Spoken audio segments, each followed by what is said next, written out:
Per day ఎన్ని calls వస్తాయి sir? On and average చూసుకుంటే ఒక 300 వరకు at any point of day వస్తూ ఉంటాయి. కానీ సడన్ గా ఫర్ ఎగ్జాంపుల్ ఈ రోజు వర్షం వచ్చింది, నైట్ అంతా వర్షం కురిసింది, నెక్స్ట్ డే మార్నింగ్ ఎండ వచ్చింది అనుకోండి. So these calls might shoot up to 450 to 500 calls per day. So ఎక్కడైనా ఎప్పుడైనా ఏ టైంలో అయినా కూడా క్లైమాటిక్ డిస్టర్బెన్స్ వచ్చినప్పుడు that is what we have seen that calls ఎక్కువ వస్తాయి. అంటే స్నేక్స్ బయటకు రావడము. ఎగ్జాంపుల్ ఫ్లడింగ్ టైంలో కూడా మనం చూస్తే కనుక ఈ హయత్ నగర్ ఇటు సైడ్ కూడా కొంచెం ఒక పెద్ద వర్షాలు పడేసరికి మొత్తం సిటీ అంతా కూడా ఆల్మోస్ట్ లైక్ ఫ్లడ్డింగ్ అయిపోతుంది. ఓకే, సో వరదల్లాగా వచ్చేసేసరికి ఈ స్నేక్స్ అనేది హోల్స్ లో ఉంటాయి. సో ఈ హోల్స్ అన్ని నిండిపోతే వాటర్ తో, సో అవి ఎటువంటి ఆప్షన్ లేకపోయేసరికి అది ఆ వాటర్ తో ఫ్లో అయిపోయి ఇంటి లోపల కూడా వచ్చేస్తా ఉంటాయి. సో ఇట్లాంటి సిచ్యువేషన్స్ లో మాకు కూడా చాలా it is a very difficult challenge also.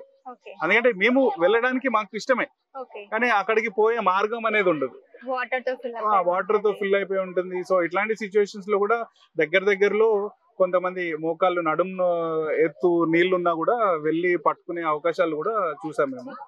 So often we get a type of climatic disturbance ఉన్నా, అంటే హ్యూమిడిటీ ఎక్కువ ఉన్నా, రైన్స్ ఎక్కువ ఉన్నా, ఎండలు ఎక్కువ ఉన్నా, సో ఏదో ఒక చిన్న క్లైమాటిక్ చేంజ్ అయ్యేసరికి కొంచెం ఎక్కువ వస్తూ ఉంటాయి. ఏ సీజన్ లో ఎక్కువ కనిపిస్తూ ఉంటాయి సార్ మనకి స్నేక్స్? ఏ సీజన్ లో ఎక్కువ బయటకు వస్తాయి సార్? స్నేక్స్ మనకి మేటింగ్ టైం అనేది ఉంటుందండి. సో స్పెసిఫిక్ గా through out the year mating అవ్వదు. సో ఓన్లీ ఒక స్పెసిఫిక్ స్పీషీస్ స్పెసిఫిక్ టైమ్ లో మాత్రమే అవుతా ఉంటాయి. సో ఆల్మోస్ట్ సమ్మర్ కన్నా ముందు ఏదైతే ఉందో అదంతా మీటింగ్ స్టార్ట్ అవుతా ఉంటుంది. సో ఈ మీటింగ్ అయ్యేటప్పుడు అప్పుడప్పుడు కనిపిస్తా ఉంటాయి. ఈ మీటింగ్ అయిపోయిన తర్వాత ఏమవుతుందంటే పిల్లలు వస్తాయి. ఈ వర్షాకాలము ఋతువులు అంటాం కదా, ఋతుకాలం అని చెప్తాం కదా. సో ఈ మాన్సూన్స్ వచ్చేసరికి ఈ చిన్న పిల్లలన్నీ బయటకు వస్తాయి. సో ఒక్కొక్క పాము మేబీ అది మనకి పాములలో గుడ్లు పెట్టే పాములు ఉంటాయి, పిల్లలు కూడా పెట్టే పాములు ఉంటాయి సపరేట్. ఓవి ప్యారెస్ వేరు. ఓవి ప్యారెస్ అంటే గుడ్లు పెడతాయి.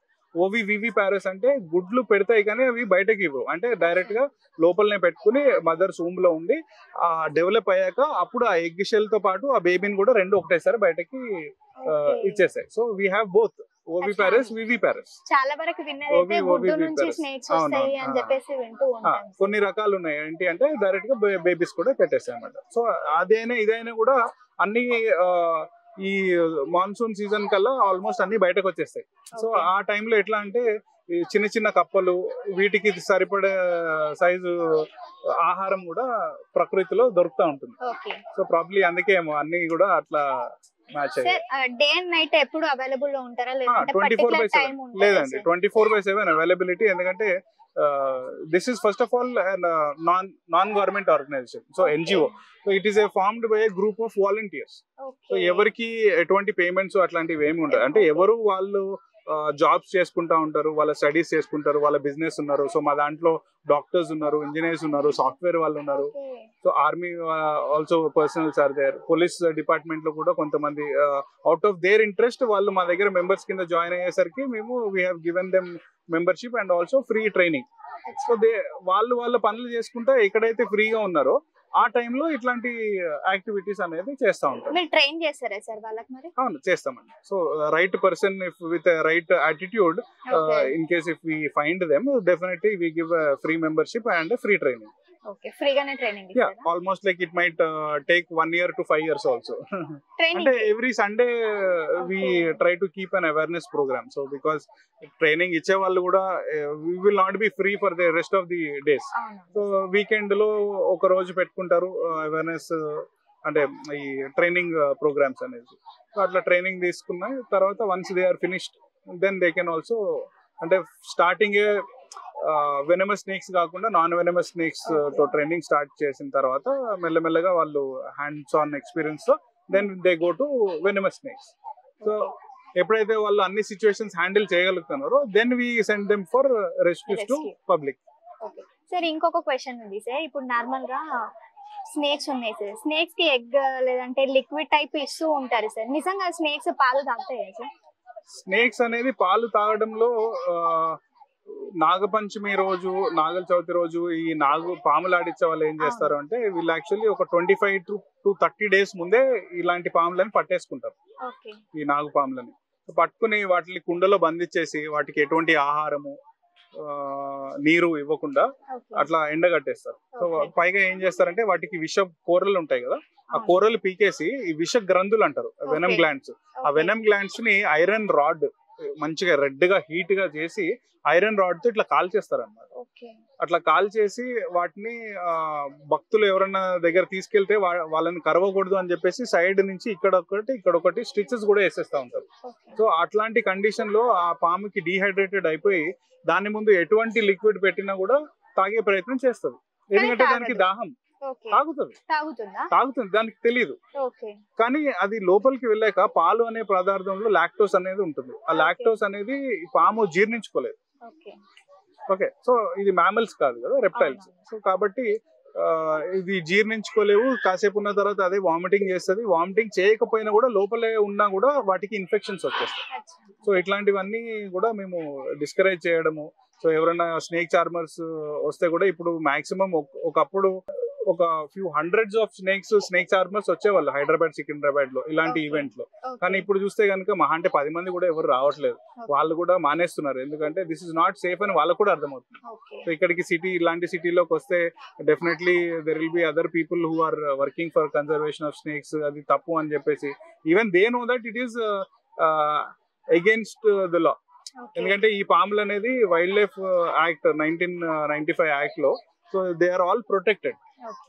సో ఇట్లాంటి ప్రొటెక్షన్ లో వాళ్ళు they are not suppose to handle any snake. Okay, even we are not suppose to handle the snake unless until we have that permissions from the government. ఇప్పుడు మీకు గవర్నమెంట్ నుంచి ఏమైనా సపోర్ట్ దొరుకుతుందా sir? మరి ఈ మా ఫ్రెండ్స్ ఆఫ్ స్నేక్స్ యాక్టివిటీస్ అన్ని forest department help ద్వారానే అవుతుంది. ఎందుకంటే వాళ్ళ పర్మిషన్స్ లేకుండా we are not even suppose to go and touch any snake. ఇప్పుడు మీరు చట్టం మన చేతిలో తీసుకోవడానికి మనం you should not go forward unless until they give the authority.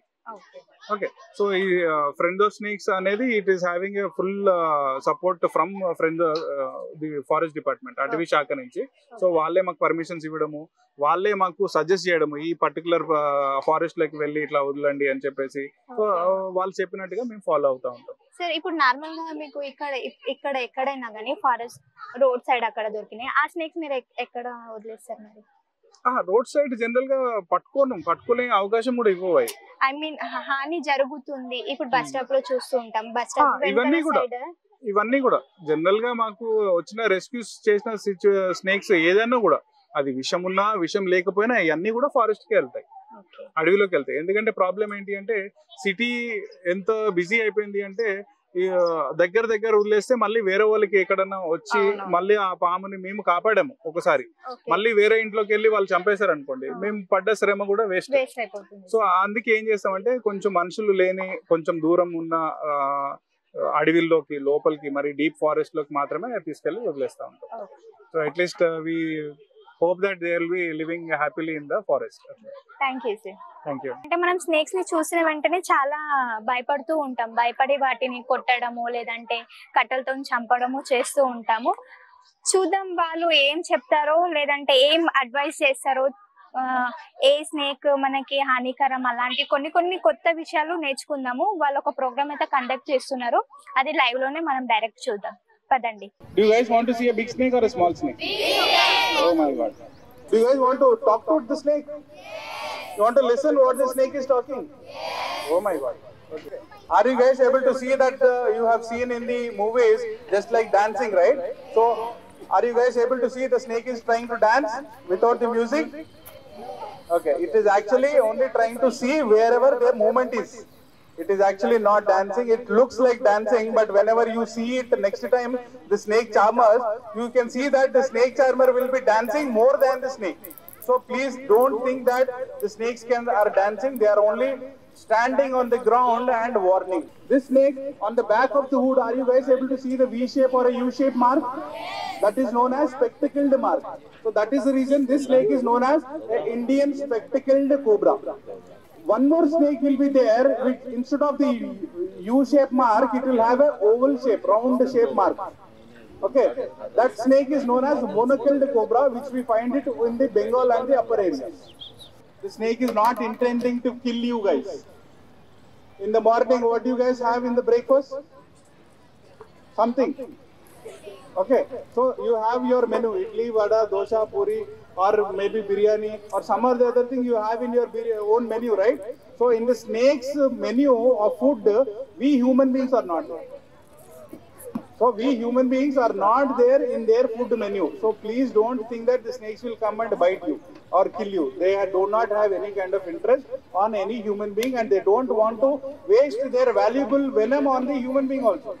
So these snakes, let it be a water snake or a sea snake or a snake which is living in ocean also, these snakes also have lungs. They do not have gills. So what they have to do is periodically, time to time, they will come on the surface of the water, they gulp enough amount of oxygen or air, and then they dive back into the seabed or ocean again. That is how they will be able to survive. No gills. They are not fish. They are snakes. All the snakes have lungs.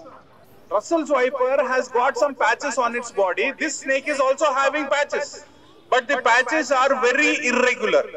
The patches on a Russell's viper is like a chain-like pattern, and it has a very specific, very beautiful pattern. We will show you the Russell's viper in some time. But this snake is not a Russell's viper. This snake is not even a python baby.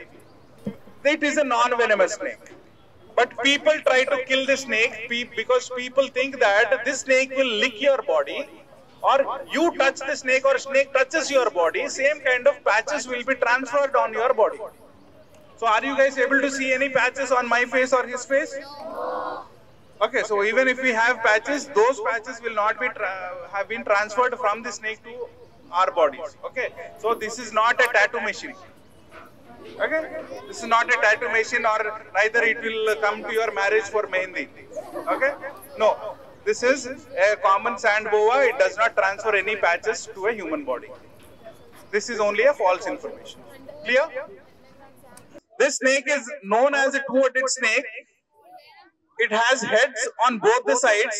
People say that, but when you see carefully, it has got only one head and only one tail. Tail is actually blunt. Tail is not sharp, just like the other snake. This snake's tail blunt.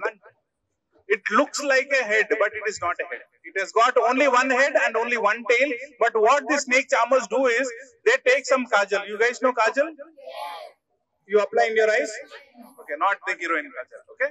I'm talking about the kajal, black kajal. They take two dots, they keep two dots and a smiling face, and they fool public saying that this snake will go 6 months in one direction and 6 months in the other direction, which is actually a false information.